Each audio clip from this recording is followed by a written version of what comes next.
Halin da aka wayi gari da shi kenan a kasuwar kifi da ke Yola a fadar jihar Adamawa, inda suka koka tare da kira ga gwamnati da ta taimaka ta kawo musu agaji na magudanar ruwa a cikin kasuwar, duba da irin ɗumbin asara da suka tafka a cikin wannan sanyin safiyar. Sunana Jibrin, wanda aka fi sani da Jibrin C, kuma nima ina cikin masu ruwa da tsaki a cikin wannan kasuwa, sakatare na bangaren dillalai. To alhamdulillah mun sha kuka, mun kai kukanmu ga karamar hukuma, kuma wannan kuma muna kira da babban murya, muna so kai wa gwamnatin jiha ta duba. Nan dai an sha yi mana alkawari ne, daman asali bamu da magudanar ruwa a nan, bodanmu da katangan pz ne, kuma pz ta rushe, shi yasa ruwa yake shiga mana nan gaba daya, ruwa ya kama mana ambaliya.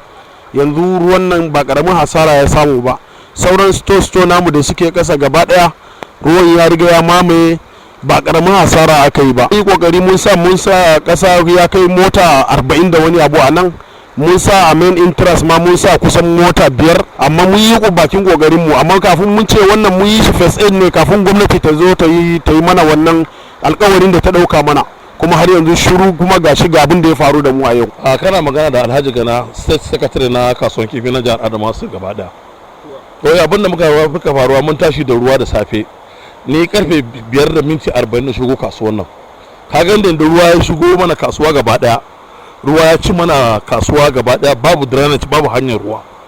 Akwai drainage hanyar ruwa, amma ruwan ya shigo mana ta jikin PZ da kuma airport da Damilo, ruwan ta nan ya shigo mana, wanda ban da neman alfarma a wajen gwamnati aka ce za a mana hanyar ruwa, kuma gashi na abin ya fi karfin lakan gaman har ga Allah, sai dai sitar gaman ta shigo cikin wani al'amarin. Dan ga hanyar ruwa kaga dai dukiyar mu na cikin ruwa, shaguna nan in ka juya yanzu haka, idan ka juya shaguna na gefen can wannan, kowane kwali ɗaya guda ɗaya muna sai da shi naira 200,000 da wani abu, a yin asarar miliyoyin nerori wanda baya musuntuwa. Akwai wajen da bai kamata ba zai yi maka shiga wajen ba, shaguna ne a wajen, kuma ruwa ya haɗe kaya. A yanzu ma mutum da ya faɗi, mun ɗauke shi mun kai shi asibiti, ya yanke jiki ya faɗi. Mu muke sayan ƙasan da kuɗin mu muke zubawa, muna neman tallafi daga wajen gwamnati akan ta kama na agaji, ba cikon ƙasa bane. Muna buƙatar drainage wajen hanyar mafitar ruwa da cikin kasuwa da waje, shine kawai mafita, an ba bayan da za a yi. Da muna cikin tashin jammutu tun da muke ba mu taɓa shigar wannan bala'in ba, an ɗauko mu an kawo mu nan, da aka kawo mu nan kuma ga irin abin da muka zo muka fuskanta cikin ruwa, kwata zo mu nan bai wuce wata 6-7 ba, amma mun yi asara, ni karan kai na asara kusa wajen miliyan 7 da wani abu a yanzu haka. Wannan ni ne karamin mai asara, akwai wanda ya faɗi jiki ya yanke, mun kai shi asibiti yanzu da safin nan. Kasuwar nan babu drainage, babu hanyar ruwa, ko ba mu shiga kasuwar nan babu. My name is Comrade Stephanos Akila Akisani. I'm a fish seller in this market. We try and put some trucks of sand, laterals. We fill some places, but when the rain is too massive and it cannot stop it, the rain has covered some of the places, both the stores and other places. And as you can see, even the market has stopped. We can't do any sales. We can't do anything again. Ni dai sunana Umar Faruk. Na farko dai abin da zan ce a cikin kasuwan nan yanzu haka abin da muke ciki, muna cikin wani hali mai sa raɗaɗin zuciya. Kuma shaguna ma da dama yanzu haka ruwa shiga cikin su.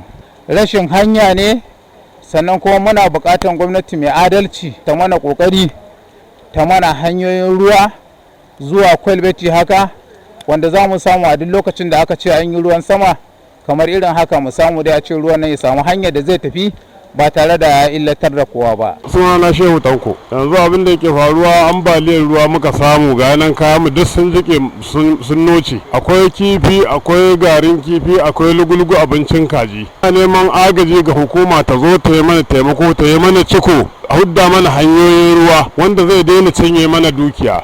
Sunana Alhassan Musa. Sana'a na shayi ne na cikin yan kifi, ko ina muna tare da su. Wallahi ni yanzu da ni da sana'a ma na sai bayan sati gaba ɗaya ruwa ya cinye ni. Kiran da zan yi kawai neman taimako, a kawo mana agaji kawai, a taimaka mana kasuwar nan a gyara mana shi.